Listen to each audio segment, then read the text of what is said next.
নমস্কার, শুরু করছি গোপাল ভাঁড়ের গল্প সংকলন থেকে নির্বাচিত আরও একটি মজার গল্প, গোপালের গুরু সেবা।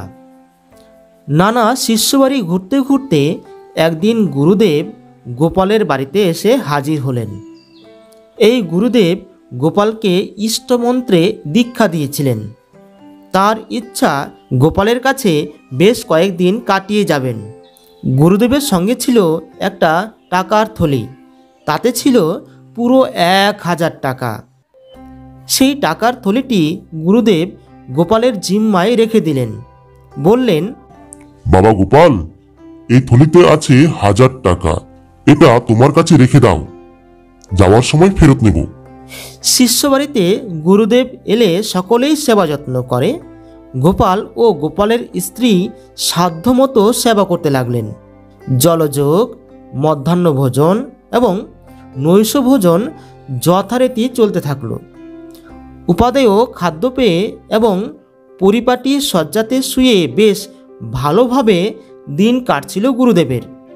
এমন গুরুভক্তি পেয়ে গুরুদেব আর নড়তে চাইলেন না। গোপালের বাড়িতে যে কয়দিন থাকবেন ভেবেছিলেন, তার অনেক দিন বেশি কাটিয়ে দিলেন।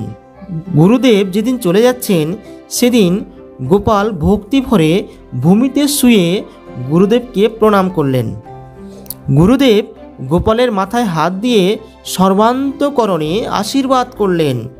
তাদের সেবা যত্নে তার শরীর যে পুষ্ট হয়েছে সে কথা উল্লেখ করলেন।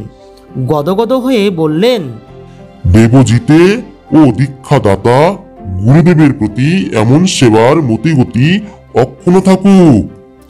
গোপাল প্রণাম সেরে উঠে দাঁড়াতেই গুরুদেব তার টাকার থলিটি ফেরত চাইলেন। গোপাল তৎক্ষণাৎ গুরুদেবের গচ্ছিত টাকার থলিটি ঘরের ভেতর থেকে এনে তার হাতে দিলেন। গুরুদেব হাতে নিয়ে অবাক হলেন, বললেন, এ কি গোপাল, আমার থলিটি এমন চিপসে হয়ে গেছে কেন? এটা তো বেশ ফোলা ফোলা ছিল, এখন তার এমন দশা কেন? কথা বলতে বলতে তিনি টাকার থলির মুখ খুলে ফেললেন আর গুনতে লাগলেন। তিনি গুনে দেখলেন 1000 টাকার মধ্যে মাত্র 500 টাকা আছে। গুরুদেব এবার রেগে অগ্নিশর্মা হলেন, বললেন, এ কি বেটা, তুই নরাধম, মহাপাপিষ্ট কোথাকার! গুরুর টাকা সরিয়ে মহাপাতকের কাজ করেছিস। যা, এক্ষুনি বাকি টাকা এনে দে, তা না হলে অনন্ত নরকেও তোর ঠাঁই হবে না। গুরুদেবের এমন সাপান্তেও গোপাল বিচলিত হলেন না। স্বাভাবিক কণ্ঠে বললেন, শান্ত হন গুরুদেব, সাধারণ মানুষের মতো গুরুদেবের ক্রোধান্বিত হওয়া সাজে না। থলির টাকা ফাঁকা হওয়ার কারণ বলছি, ধৈর্য ধরে শুনুন।